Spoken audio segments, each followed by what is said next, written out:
Good afternoon everyone and welcome back to the channel. I've got a great new bit of kit from Neewer, the Z150 mini flash.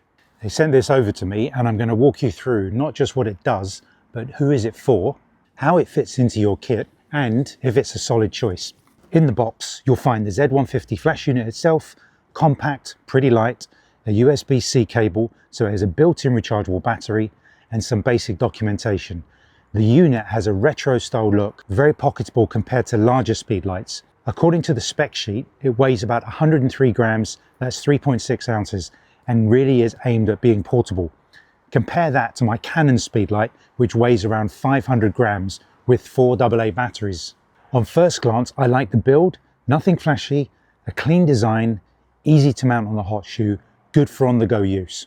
Here's the key specs and features: 20 watts power output, guide number 15 at ISO 100, so this is quite modest in terms of flash power. Color temperature up to 6000 plus 200K, so daylight balanced. Flash output adjustable from 164 to 11 in manual mode.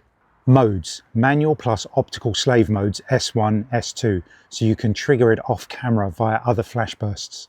Rechargeable built-in lithium battery, so that's around 640 full power flashes on a charge and approximately 3.1 seconds to recycle. The mount is single contact hot shoe. Also, the manufacturer notes compatibility with a wide range of standard hot shoe cameras, Canon, Nikon, Sony, Fuji, etc., but not compatible with some entry-level or mirrorless models. So how compatible is this Z150 in the real world? Good question. The key thing to realize, this is a manual flash only, no TTL, no built-in wireless radio trigger, and it uses a single contact hot shoe. That means if your camera has a standard hot shoe and you're okay controlling power manually, this will work fine.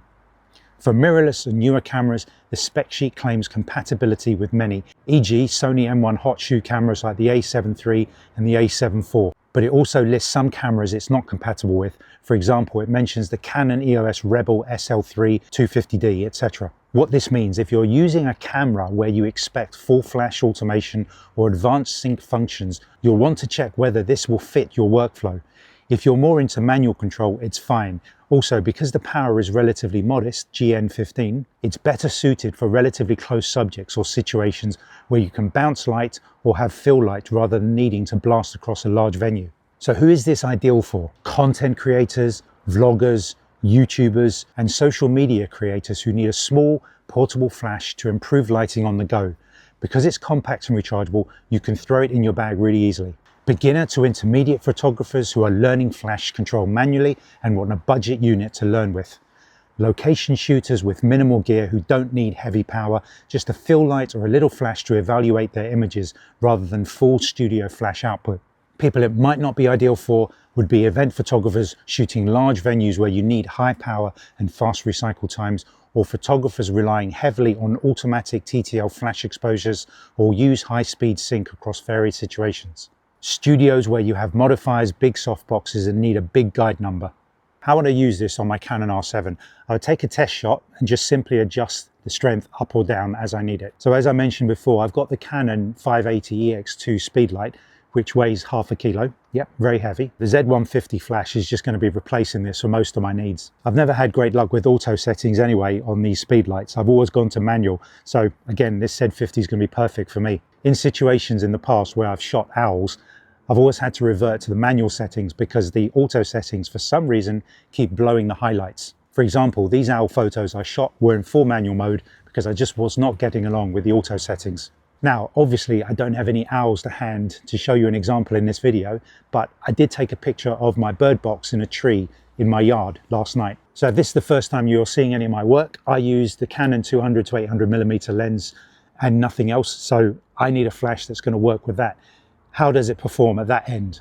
At the 1.6 crop factor, that gives 1280mm, and it lit up my bird box perfectly. The bird box was 25 to 30 feet away in almost near darkness. And to show you the other side, this is the 200mm end, and it does just as good a job. So if you imagine this flash with a smaller lens in a room, it's going to light it up no problem whatsoever. So my verdict, the Neewer Z150 mini flash is a very solid, budget-friendly manual flash for creators and photographers who want something lightweight and portable.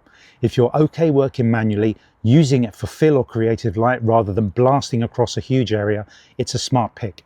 If you're interested in buying it, company link in the description. I'll leave it below. If you've liked this review, hit the like button, subscribe if you're not already, and comment below.